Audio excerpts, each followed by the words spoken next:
Est-ce que Dieu, oui? Est-ce que Dieu avait besoin encore de l'onction? Puisque, bon, Dieu est déjà noté. Dieu a besoin d'onction. Tu sais pas de quelque chose?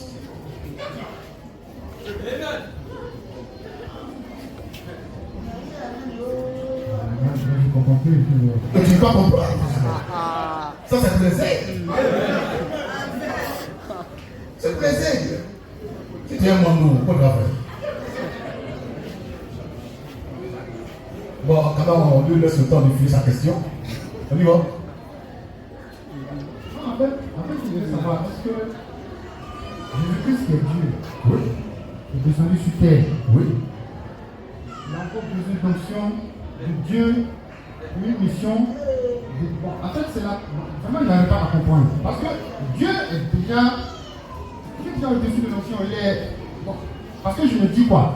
L'onction, c'est quelque chose qui vient pour fortifier ou bien donner encore plus de dimension. Faux.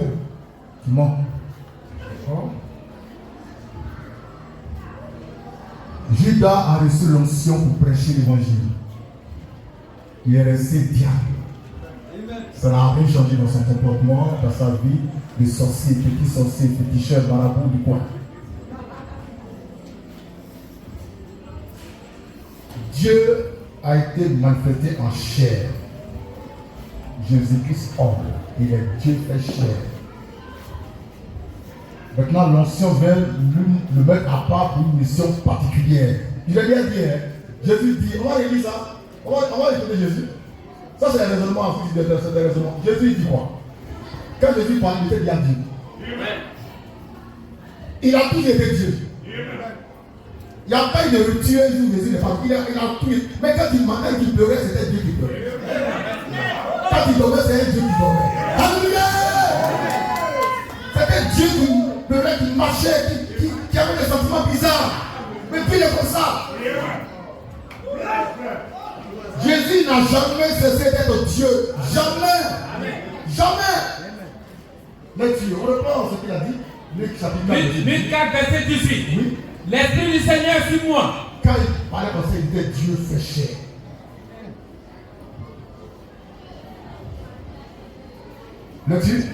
L'Esprit du Seigneur sur moi. Oui. Parce qu'il m'a oint. Parce qu'il m'a oint. Pour annoncer une bonne nouvelle. Pour annoncer une bonne nouvelle. Donc la mission de l'onction, c'est ça. Annoncer une bonne nouvelle aux pauvres. Guérir les cœurs blessés. Voilà. Ne serait-il pas fait de Jésus Dieu? Il était comment? C'est un diable? Il était déjà plus lancé dans la fête de Dieu. Je comprends. Moi, c'est que je comprends. C'était un diable qui était là, et puis avec les cornes noires, une queue. Et puis l'ancien est venu, puis l'ancien a changé en Dieu. La parole a été faite chair. Maintenant, elle a été faite chair où? Dans le sein de Marie. Déjà, il était Dieu dans le sein de Marie. Jésus n'a pas cessé d'être Dieu. Il ne peut pas cesser d'être Dieu. Maintenant, pour sa mission, étant revêtu d'un corps de chair, il a besoin d'onction pour faire sa mission. Et quand l'onction l'a quitté, il l'a attrapé pour le chicoter. Amen. Et donc pour Dieu.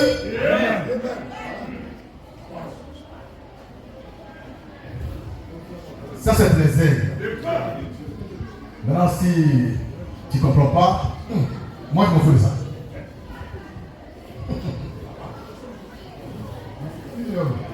Y a-t-il une différence Oui. entre l'onction et le Saint-Esprit? L'onction c'est le Saint-Esprit. D'accord. Et ça peut ne pas être aussi le Saint-Esprit.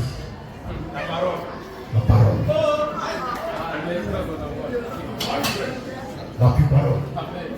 Ça peut ne pas être le Saint-Esprit. Ça peut ne pas être le Saint-Esprit. Quand tu mets l'ancien et le Saint-Esprit, l'ancien c'est différent du Saint-Esprit.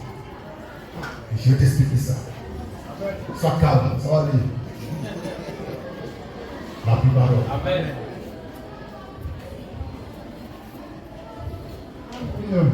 Je voulais quand même appuyer quelque chose. Allons-y. Avec Simon-Pierre. Simon-Pierre, oui. Simon-Pierre, il a été un lâche. Mais t'es lâche, qui a dit ça? Il a été un lâche, c'est-à-dire que... Qui a dit qu'il était lâche? C'est Non, pas c'est la Bible. Non, c'est la Bible. Dans la Bible. Voilà, Ah, là, c'est ça. c'est bien ça, oui. Donc, lorsqu'on lui a demandé, il était avec Jésus, il a nié. Oui. Il n'a pas été capable d'assumer sa foi. Oui. Mais après, Plus tard, lorsque le Saint-Esprit est venu, est tombé sur lui, ce Pierre ne l'a plus reconnu. Alors, comme je vous dis que, pour ma question, l'onction est égale au Saint-Esprit. Puisque l'onction vient maintenant donner, je veux dire, une dimension surnaturelle. Très bien. Comme tu parles de l'apôtre Pierre, on va rester dans l'apôtre Pierre. L'apôtre Pierre, là, c'est un peureux. Même avec l'onction, il était peureux.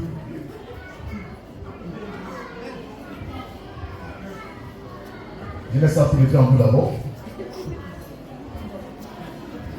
Pierre, là, avec l'onction, c'était tué un peureux. L'apôtre Pierre était hors d'Israël. C'est tellement à Antioche. L'onction était sur lui. Amen. Il était rempli du Saint-Esprit. Il mangeait avec les païens.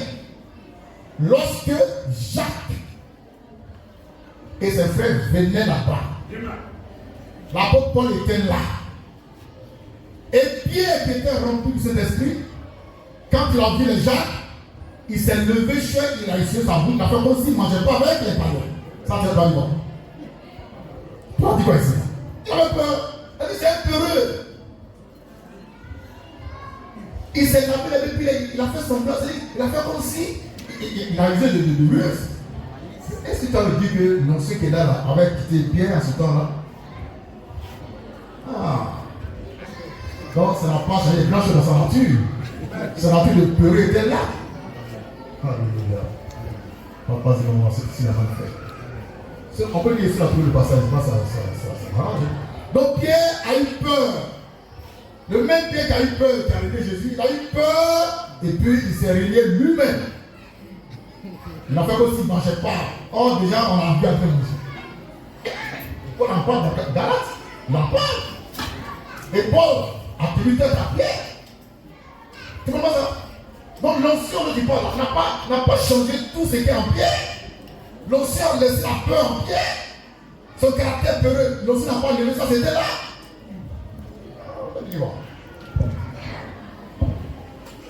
C'est que Pierre ne peut pas faire ses péchés. Sinon, Fraya, il va mettre dedans tout de suite. Il est parti en même temps. La parole. C'est la loi. Vous l'avez trouvé? C'est Galate. Oh là là. Galate. Bon, c'est ce que j'ai raconté le vêtement.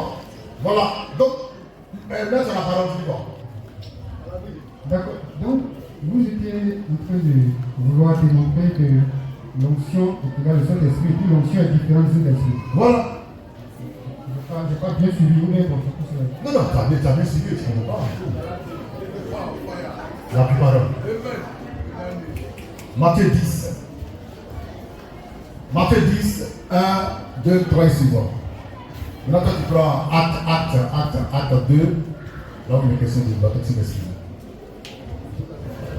La chambre on y va, Matthieu 10, 1 et suivant. Je vais prouver par l'écriture qu'on peut avoir l'onction sans avoir le Saint-Esprit. Là, nous, on a peur maintenant. Seigneur, moi j'ai réussi quoi?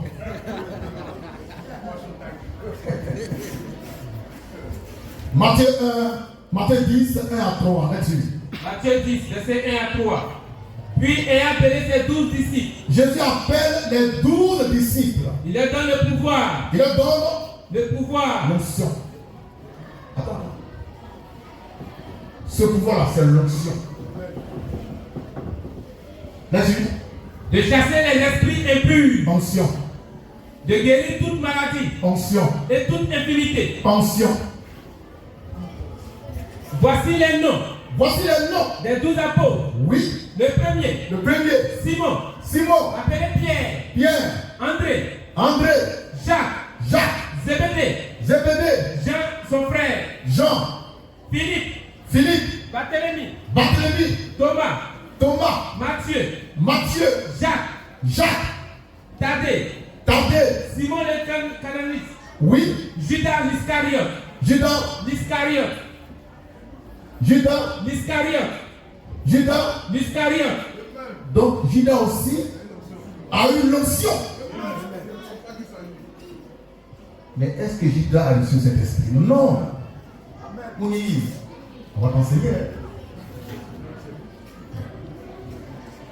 Luc, pardon, acte 2. Donc c'est Judas. Il avait l'onction pour guérir les malades. Amen. Chasser les démons. Amen. Et même prêcher l'évangile du royaume des cieux. Amen. Et quand il prêchait, ça tremblait. Il chassait les démons dans ses diables. C'est ici le mystère du diable chassant le diable. La puissance. Amen. Maintenant, le Père est venu pour qu'on ressemble cet esprit. Judas s'est déjà pendu. C'est pourquoi il n'était pas dans la chambre haute pour recevoir cet esprit. Pourtant, il avait déjà reçu l'onction. Amen. La puissance.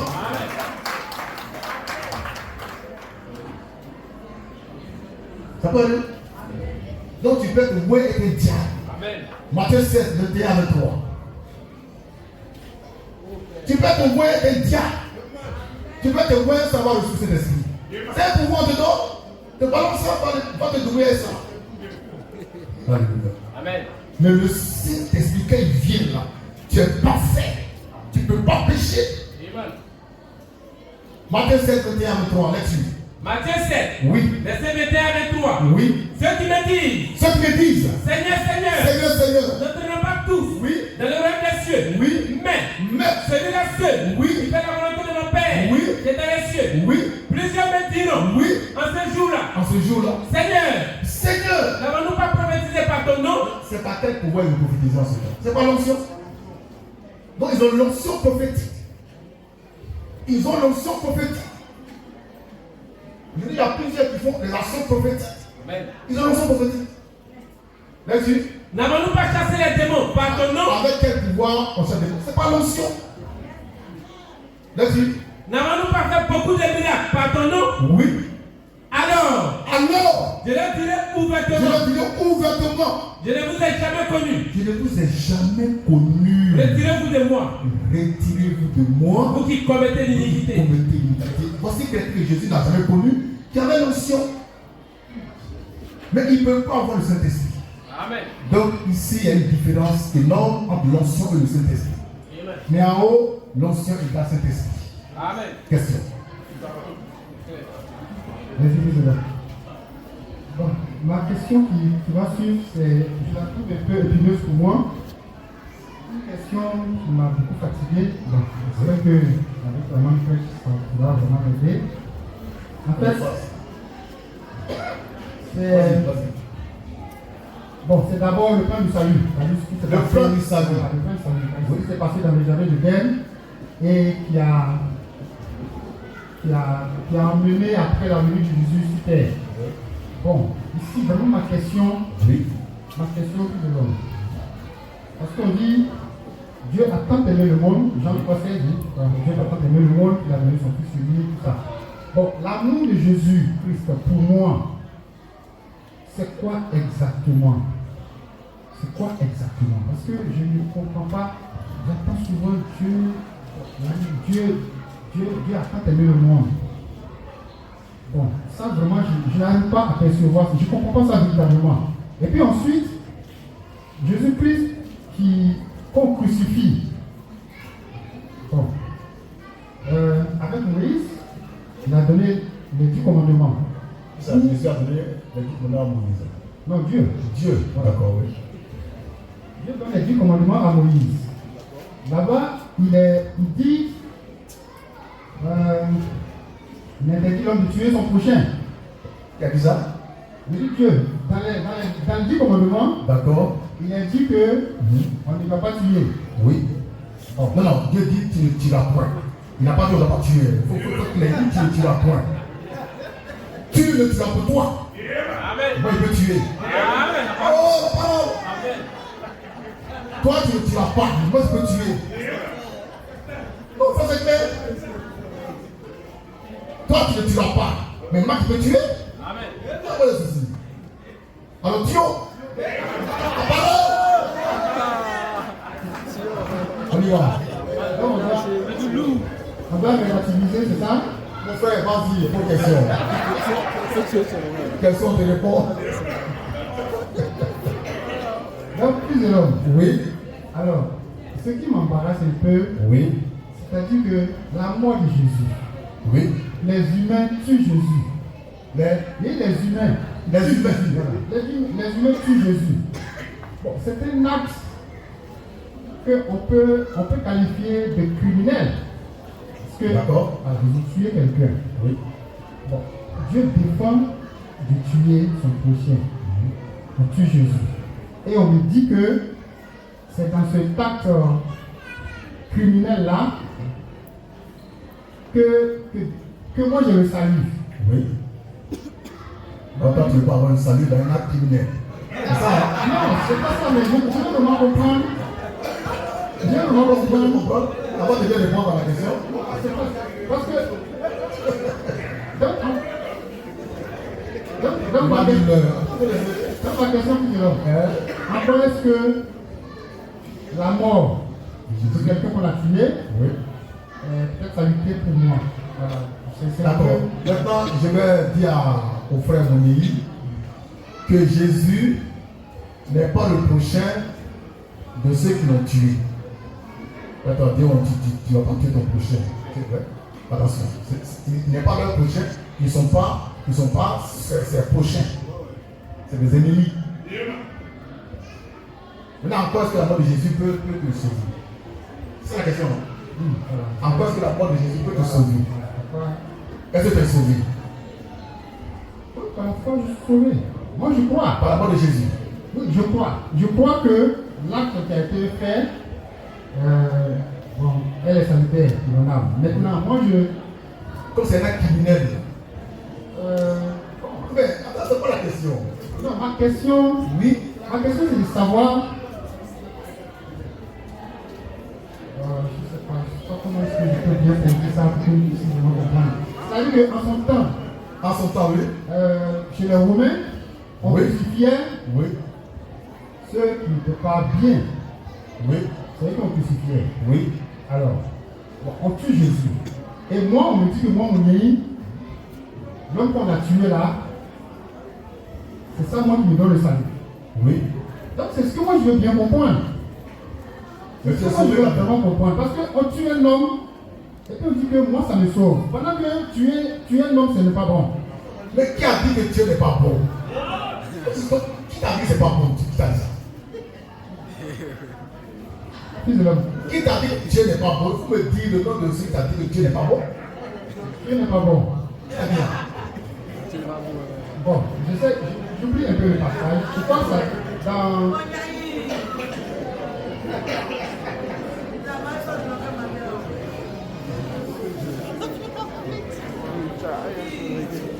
Qui t'a dit que Dieu n'est pas bon? Faut me parler. Bon, j'oublie un peu. Je ne sais pas si c'est dans Ézéchiel ou Jérémie, Oui. où Dieu défendait les enfants d'Israël Oui. d'offrir leurs enfants en holocauste pour Dieu, je crois, Moloch et tout comme ça. Oui. Donc c'est prohibé. C'est prohibé par le Seigneur. Non, on ne va pas tuer. Toi, tu dis que Dieu dit aux enfants d'Israël ne pas offrir leurs enfants à Moloch, qui est un faux Dieu. Ça, c'est particulier, c'est un faux Dieu. Ne t'as pas offrir quelque chose à un faux Dieu. Il met les enfants, il les brûlait, il y a tout ça. Donne-moi le nom de ce qui t'a dit qu'on ne tue pas. Dieu, c'est le premier tueur. Le premier des tueurs, des criminels, c'est Dieu lui-même. Tu ne connais pas Dieu lui-même. Regardez, prenons la génétique. Ça, hein. Lorsque un homme éjacule dans le vagin de la femme, il y a plusieurs millions de spermatozoïdes. Il y a un seul qui rentre, Dieu tue le reste. Dieu c'est un tueur. Il faut écrire Dieu est un tueur. Il faut écrire ça. Dieu c'est un tueur. Il faut écrire. Alléluia. Nous sommes. Dieu c'est un tueur. Le tueur par essence et par excellence, c'est Dieu lui-même. Quand tu dis pas, tu es trop gentil. Tu es trop cool. Dieu est un tueur. Question. Dieu dit au prophète Samuel de dire à Saül, qui était roi, d'aller à Amalek, de tuer tout le monde, y compris les nourrissons. Dieu a dit ne tue pas. Ça, il faut tuer. Il ne faut pas laisser quelqu'un cadeau. Tu connais Dieu? Ils sont derrière Dieu. Lui, il connaît le bon Dieu. Voilà, ça c'est le bon Dieu. Je ne te parle du vrai Dieu, c'est un tueur. Le plus grand tueur, là, c'est Dieu lui-même. Tu as trouvé? Et ça fait 15. Lecture. Viens qu'on lit ça pour que ça. Viens qu'on voit le mystère. Dieu, c'est un tueur. C'est lui qui tue les gens. Rien ne peut t'arriver dans une vie que Dieu leur a ordonné. C'est Dieu qui ordonne les enlèvements. Il ordonne les assassinats. Il ordonne les meurtres. C'est Dieu qui ordonne ça. C'est toi qui as tes propres Dieu. Toi tu peux Dieu. Tu ne peux pas. Mais si Dieu t'ordonne, tout ce que tu me tues. Là-dessus. 1 Samuel 15, verset 3. Oui. Va. Maintenant frappe Amalek. Frappe Amalek. Dévoué par interdit. Dévoué par interdit. Tout ce qui lui appartient. Oui. Tu n'épargneras point. Oui. Tu feras mourir. Homme. Femme. Enfant. Et nourrisson.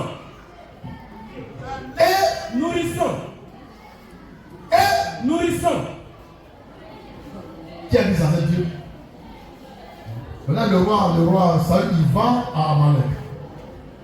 Il a tué les nourrissons, il a tué les enfants, les femmes, et puis il a sauvé, il a épargné la vie du roi Agag, le roi du pays, avec quelques veaux gras. Il retourne avec ça en Israël. Dieu dit à Samuel, ton gars là c'est un bâtard, je vais finir lui. Parce qu'il n'a pas fait ma volonté complètement. Il a tué et puis il a laissé un en vie. Et puis il m'envoie les veaux gras. Il fait quoi avec ça? À cause de ça, comme ça il n'a pas tué le roi Agag, Dieu l'a destitué. Dieu c'est un criminel. Dieu c'est un tueur. Dieu par essence et excellence, c'est Dieu lui-même. C'est bon? C'est bon? Mon yéyé, c'est bon? Bon, c'est passé quand même, mais bon. Donc, on vous a donné Dieu selon votre conception intellectuelle. Voilà, Dieu est trop beau, est-ce qu'il peut faire du mal à quelqu'un? Ça, j'appelle ça le bon Dieu. C'est le bon Dieu, mais pas lui. Il a une barbe blanche, il dit bon, il ne pouvait pas marcher, il est courbé. Le diable. Dieu est terrible. Qui a fait tomber le déluge qui tuait les gens? C'est Satan, c'est Dieu. Non, ça je demande. Donc Dieu tue. Pas de problème. Dieu c'est un tueur. Et moi il dit ça avec beaucoup de joie. C'est un tueur.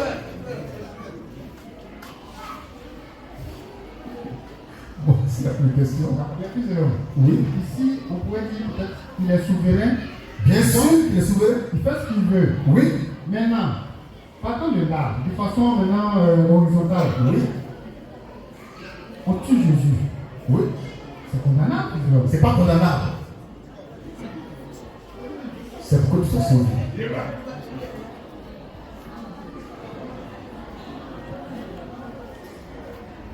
C'est pour que tu sois sauvé.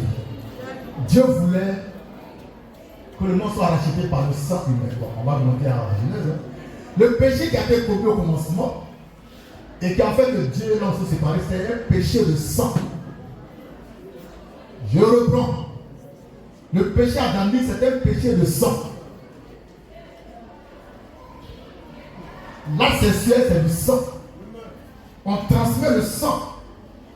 Quand tu éjacules, dans ton sperme, il y a le sang. Il y a la vie, c'est le sang. D'accord? Il y a l'incrédulité, ça c'est sur le plan spirituel. Et puis il y a l'acte sexuel qui a consisté en la transmission du sperme dans le vagin de la femme. Donc il y a une transmission de sang, la vie. Et puis le monde a commencé à être peuplé.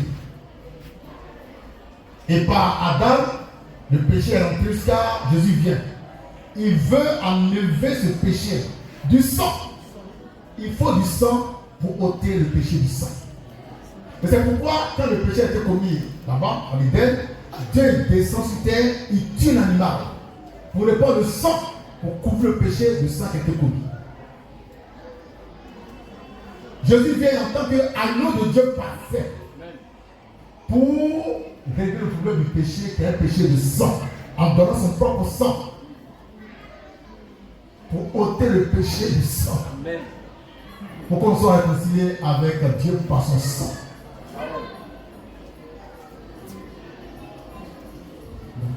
Donc cet acte, c'est un acte extraordinaire que Dieu lui-même a prédestiné. C'est Dieu qui a tout planifié. C'est Dieu qui a poussé le Saint-André à rejeter Jésus.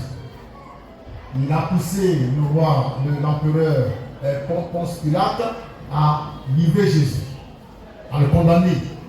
Il voulait fuir, mais il a fini par le condamner. Et puis Dieu était derrière sans que Jésus soit tué, parce que c'est un plan. C'est par là qu'à partir de Jésus, on peut avoir la vie éternelle. Donc c'est une question de sang. C'est pourquoi il ne dit pas que c'est un acte condamnable. Bon, pour toi, mais pour Dieu, c'est un bon acte. Maintenant, ceux qui ont tué Jésus, ils vont en enfer quand même. Ça aussi, vous devez le savoir. C'est comme ça quand tu tues Jésus. Tuer Jésus. Lui, il les pousse à le tuer et puis il le condamne encore. Voilà. C'est ça qui fait qu'il est Dieu. C'est pourquoi il est Dieu. Sinon, il sera comme toi, avec les sentiments bizarres. Mais ça, bon, Jean 17.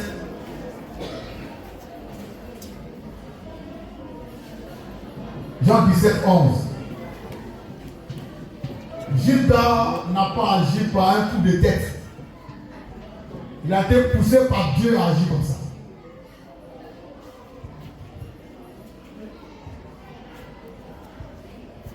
Amen. Matthieu. Jean 17, 11. Oui. Je ne suis plus dans le monde. Oui. Et ils sont dans le monde. Oui. Et je vais à toi. Oui. Père Saint. Oui. Garde en ton nom. Oui. Ce que tu m'as donné. Oui. Afin qu'ils soient comme nous. Oui. Lorsque j'étais avec eux. Lorsque j'étais avec eux. Dans le monde. Dans le monde. Je les ai gardés en ton nom. Je les ai gardés en ton nom. J'ai gardé ce que tu m'as donné. J'ai gardé ce que tu m'as donné. Aucun d'eux ne s'est perdu. Sinon le Fils. De perdition. Afin que l'écriture fût accomplie. Donc Judas a été programmé pour être perdu. Donc Dieu, qu'est-ce qu'il fait? Il est en Jésus-Christ, c'est ça? Jésus monte sur la montagne là-bas pour prier pendant toute la nuit. Et puis le matin, il appelle les 12 premiers disciples. Parmi eux se trouve Judas qui va le trahir. Mais Jésus savait. Il connaissait Judas. Il connaissait le plan de Dieu pour lui par Judas. Donc il a mis Judas à côté de lui pour que Judas puisse le trahir, le vendre, pour que lui puisse mourir. Donc Judas lui va la faire, Jésus va au ciel. C'est pourquoi il ne faut pas être un mauvais instrument entre les mains de Dieu. Il faut faire très attention. Il ne faut pas être un mauvais instrument entre les mains de Dieu pour accomplir les mauvaises prophéties. Alléluia. il ne te faut pas des noms. Ça dépend de ton pas dans l'enfer quand même.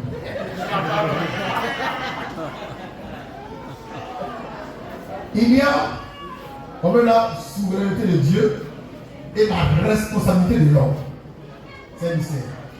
Dieu est souverain, quand il t'envoie, tu peux dire je ne vais pas. Pourquoi tu ne vas pas dire? Tu peux dire je ne vais pas. Tu ne vas pas, il te tue, tu vas aussi te tuer. Oui, tu dois comprendre qu'il fait de toi ce qu'il veut. C'est ce que je veux que tu comprennes. Tu peux dire je ne vais pas. Quand il a envoyé l'autre, la première fois, s'appelle la Sape, le pas Samuel, Jonas a mis. Il dit il ne va pas. Il fuyait, il l'a ramené là. C'est ce qu'il fait là, il l'a ramené, il faut que tu vas faire. Et après tu dois avoir ses voix. C'est pourquoi il est souverain. Moi j'aime ça. Ce que Dieu veut faire, il va faire ça. Même si on doit tuer quelqu'un, il s'en fout de ça. Il est souverain. Il ne répond pas de nous. En fait, on n'a pas de quoi à lui demander. Daniel 4. Combien 35. Dieu ne te rend pas compte. Dieu ne te rend pas compte. Quoi? Il fait ce qu'il veut. Et c'est pourquoi Dieu a fabriqué, pas fabriqué, il a créé deux sortes d'hommes. Enfants de Dieu, enfants du diable. Pour accomplir sa volonté. Pour accomplir sa volonté. Dans les 4:35. Dieu n'a pas de compte à nous rendre. Là-dessus. Dans les 4:35. Tous les habitants de la terre. Tous les habitants de la terre Ne sont qu'à ses yeux. ne sont qu'à ses yeux néant. Il agit. Il agit Comme il lui plaît. comme il lui plaît. Avec la main des cieux. Avec la main des cieux Et tous les habitants de la terre. et tous les habitants de la terre. Oui. Et avec les habitants de la terre. Oui. Et il n'y a personne. Et il n'y a personne Qui résiste. qui résiste À sa main. et qui lui dise. qui lui dise Que fais-tu? que fais-tu? Tu n'as même pas clair de ça. Romains 10. Ok.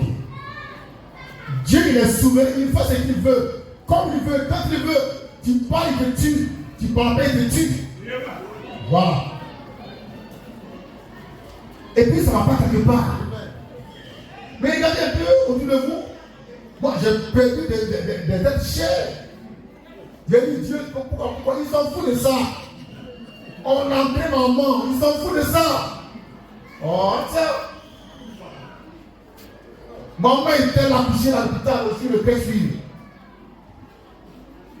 Je suis arrivé là-bas. Je lui impose des mains. Dedans, tu as compris ici. Elle va mourir, elle va mourir. Maman commençait à perdre le souffle. J'étais là quand ça sortait. J'étais là. C'est quelle prière que je n'ai pas faite? C'est quelle. Oh frère. Voilà ça. Maman est morte devant moi. Tu l'as enterré? Tu n'es pas dans mon sentiment là. Comme moi. Elle est morte devant moi. Devant moi. Et quand elle est morte, tu dis voilà. Là, je fais ce que moi je veux. Toi, t'as dit. Et Seigneur, on va enterrer ça. Alléluia! Vous amusez, hein? Dieu n'est pas dans nos sentiments là.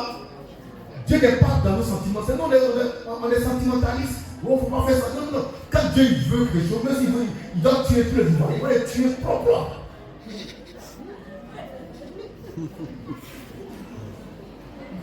Sinon, en principe, on devait louer Judas Iscariote d'avoir livré Jésus. Ouais.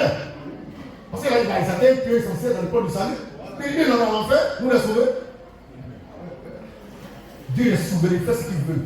Comme il veut, il craint. Tu ne peux pas demander des comptes. Non, Seigneur, pourquoi tu as fait ça? Est-ce qu'il va te dire? On va enterrer quelqu'un il n'y a pas longtemps. On pleure, Dieu il s'en fout. Et il s'en fout, il faut pleurer, il faut te tuer, il s'en fout. Tu meurs en terre aussi. Frère, c'est pourquoi quand tu pleures, après, il faut aller manger un peu. Va manger un peu.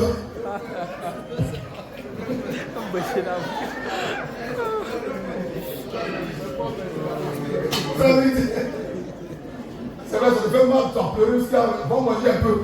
Parce que si tu meurs, pas ça va t'enterrer. Et puis Dieu va rien faire, il s'en fout. Dieu s'en fout de ça. Oh. Dieu là, il s'en fout de quelqu'un. Il s'en fout quoi. Et c'est pourquoi il faut le cœur. Il dit, moi j'ai vu des choses. Tu as fait aussi. Quand tu es ça.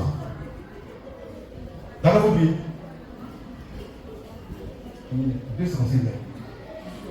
On ne peut pas le cerner. On ne peut pas le cerner. On ne peut pas, on ne peut, non, on peut rien faire contre lui. Et puis Dieu va pas s'asseoir pour te rendre compte. Et puis Dieu ne va pas s'excuser. Voilà mon livre, vraiment, moi j'ai pas fait de trucs comme papa. Moi, excuse-moi, la prochaine fois dans la main, il va venir, il va Tu parles et tu tues là.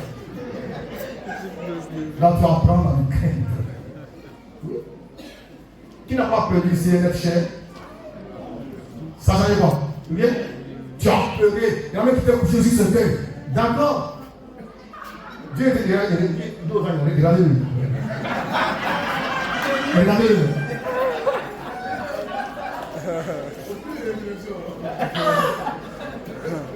Regardez-le. Et puis tu vois les attentes, eux ils te regardent. Tu roules, tu fais le footing, tu cours derrière le combien. Regardez là, regardez. Ils s'accoutent derrière. Papa, oh, papa, maman. Et ils vont enterrer ça. Ça ne va rien changer dans sa divinité. Donc quand tu vas au funérail, ton père est mort, ta mère est morte, il faut pleurer, il va manger un peu quand il est. Sinon tu vas mourir dans son terre. Et puis ça ne va rien changer en toi. Rien du tout. D'accord, le texte. Je termine par là. Il faut terminer en télévision. Le jardin de Bethel. Ce qui s'est passé dans le jardin de Bethel. Parce que je voulais qu'on dise un peu l'échange entre le serpent et. Entre le serpent et. Voilà, et Ève là. Il y a quelque chose dedans que. D'accord. Amen. Frère, j'étais là quand maman mourait. J'étais là quand elle perdait le souffle. Ça sort. J'étais là. Aussi de prêcher. C'est quelle prière j'ai pas fait. C'est quand l'on fait, je n'ai pas communiqué à maman. C'est ma maman. Dieu vient mourir. Elle a mouru. Elle est morte. C'était là. Elle a appelé les morgues. C'est que poussent les gens. Voilà. On l'a mis dans pousse-pousse. On poussait dessus derrière. Tu ne vas rien faire. Tu ne peux rien crier. On l'a mis dans le tiroir, chambre, casier. Et puis, qu'est-ce qu'ils ont fait? Ils m'ont envoyé papier, j'ai signé. Ma mère monte, elle m'a envoyé papier ici. Il faut pas signer. Oh. J'ai signé un papier de mort, mais j'ai signé. Maintenant, je suis là, je ne voulais pas annoncer avec papa. Oh. Moi, j'ai déjà appelé pour moi au chute. Donc, j'ai regardé.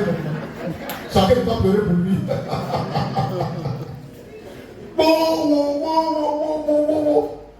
On a choisi le jour de l'enterrement. Dieu était les regardait. Dieu qui dit même là, il regardait. Vers les 16h, on peut maman, on met ça dans 5h. On a fait le ski là. Chez nous, on a pousse-pousse là. On a mis les deux, on a poussé tout là. Quand elle est catholique, ça chantait. Ils ont fait une air. Coran, ça chantait. Dieu regardait, il dit, qu'est-ce qu'ils font pour ça? On arrive au cimetière. Dieu regardait. Il était d'accord de dire maman dans tout là. Il n'a rien dit. Donc j'espérais que moi, avant moi de mettre les pieds fermes, il va opérer un miracle. Quel miracle? Jusqu'à on a fermé tout là. On a battu à la maison, on a tué le. On arrive à la maison, monsieur l'a dit, s'il y a plus la Bokama, envoyez, je me fortifie.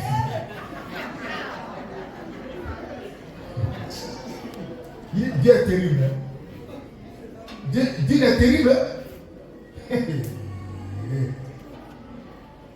On a trouvé? Genèse 3. Le serpent était le plus rusé de tous les animaux des champs que l'Éternel Dieu avait fait. Il dit à la femme, Dieu a-t-il réellement dit, vous ne mangerez pas de tous les arbres du jardin? La femme répondit au serpent, nous mangeons du fruit des arbres du jardin. Mais quant au fruit de l'arbre qui est au milieu du jardin, Dieu a dit, vous ne mangerez point et vous ne toucherez point, de peur que vous ne mouriez. Alors le serpent dit à la femme, vous ne mourrez point, mais Dieu sait que le jour où vous en mangerez, vos yeux s'ouvriront et que vous serez comme des dieux, connaissant le bien et le mal. La femme vit que l'arbre était bon à manger et agréable à la vue, et qu'il était précieux pour ouvrir l'intelligence. Elle prit de son fruit et en mangea. Elle en donna aussi à son mari, qui était auprès d'elle, et il en mangea. Tu continues? Les yeux de l'un de l'autre s'ouvrirent. Il connut qu'ils étaient nus. Et ayant cousu des feuilles de figuier, il s'enfuit les ceintures. Alors l'Éternel Dieu. Alors j'entendis la voix de l'Éternel Dieu, qui parcourait le jardin vers le soir. Et l'homme et la femme se cachaient loin de la voix de l'Éternel Dieu, au milieu des arbres du jardin. Mais l'Éternel Dieu appela l'homme et lui dit, où es-tu? Il répondit. Alors, frère, ça va. On va descendre un peu. Mais déjà ce que je voulais souligner, c'est-à-dire qu'on dit quoi? On dit Ève a pris du fruit de l'arbre, elle a mangé, et puis elle donna aussi à son mari. Bon. C'est vrai qu'au départ, on disait que bon, c'était les fruits, mais c'est après, moi j'ai compris que c'était autre chose. Bon. On dit que c'est l'acte sexuel qui s'est passé dans le jardin. Bon, moi ma question, puisque Ève a pris de ce fruit-là, et puis elle a donné aussi à son mari. Donc, son mari aussi,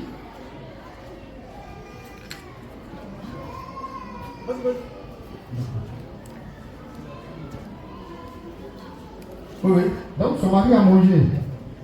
D'accord. Maintenant, bon, ce qui s'est passé, si on dit que c'est l'acte sexuel, si le serpent a couché avec elle, et puis on dit qu'elle a pris aussi pour donner ça à son mari, Oui. donc ça veut dire que le serpent, est-ce que le serpent n'a pas eu aussi de rapport sexuel avec Adam? C'est la question qui me vient en tête. Parce qu'on dit qu'elle a pris de l'arbre, elle a mangé, puis elle donne aussi à son mari. Donc il est question du fruit du même arbre. En fait, il veut savoir si dans le jardin d'Éden, le wibisme avait commencé. Et ça, L'homosexualité. et ça, lorsque j'étais dans la news, Oui. il y a Samaël qui me dit de ce côté-là a été un peu touché, et même dans certains autres, parce que voilà, ils enseignent ça. Que Adam a été sodomisé, Adam dit ça. Adam a été sodomisé par le serpent. C'est des doctrines comme ça que j'entendais. Donc déjà, moi, j'essaie de voir un peu au regard de l'écriture par rapport à ce qui s'est passé. Parce que quand on dit qu'Ève a pris le fruit de l'arbre, elle a mangé, puis elle donne aussi à son mari, est-ce que ce n'est pas que c'est le même arbre aussi qui a... Maintenant, quelle est l'identité de cet arbre? Quelle est l'identité de cet arbre dont tu parles? C'est qui? C'est le serpent? En fait, c'est une doctrine branhamiste. Branham, c'est un diable. Branham, là, c'est un diable.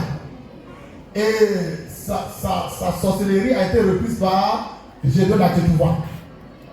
Parce que Gédéon dit, Tétouba, il dit que l'arbre de la connaissance du mal, c'est le serpent. Ce n'est pas le serpent. Ce n'est pas le serpent qui est cet arbre-là. Le serpent n'est pas l'arbre de la connaissance du bien et du mal. Le serpent n'est pas cet arbre-là.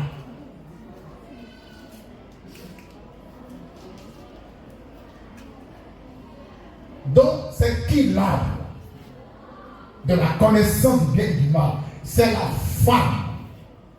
Tu écris femme. Le fruit qu'elle a mangé le serpent, c'est son sexe. C'est le sexe féminin qu'elle a pris à donner à son mari. C'est tout. Branham, c'est un diable. Il a enseigné faux. Et puis, j'ai dit, tu vois, sans réfléchir, il a épousé une fausse doctrine. Parce que pour eux, le serpent, c'est lui qui est l'arbre de la connaissance du mal. Ce n'est pas le serpent. Le serpent, c'est le serpent. Cet arbre égale arbre de la connaissance du bien et du mal. Donc tout part de là. Le fruit en question, c'est le sexe en fait. C'est féminin qui a le fruit. Le fruit défendu, c'est le sexe féminin. Et non masculin. Donc Dieu a dit à Adam, Genèse 2, verset 17, ou bien 1, 17, tu ne mangeras pas de l'arbre de la connaissance du bien et du mal. Il parlait de la femme. L'homme ne doit pas coucher avec la femme. Adam ne doit pas coucher avec la femme. Le serpent, en ce temps-là, n'était pas encore révélé quelque part. Donc la confusion qui est créée dans l'esprit des gens, des gnostiques et des dynamistes, c'est qu'on fait croire que cette table-là, c'est le serpent. Ce n'est pas le serpent. S'il a donné le serpent, effectivement, le serpent a vraiment mouru. Adam. Oh, c'est faux. Amen.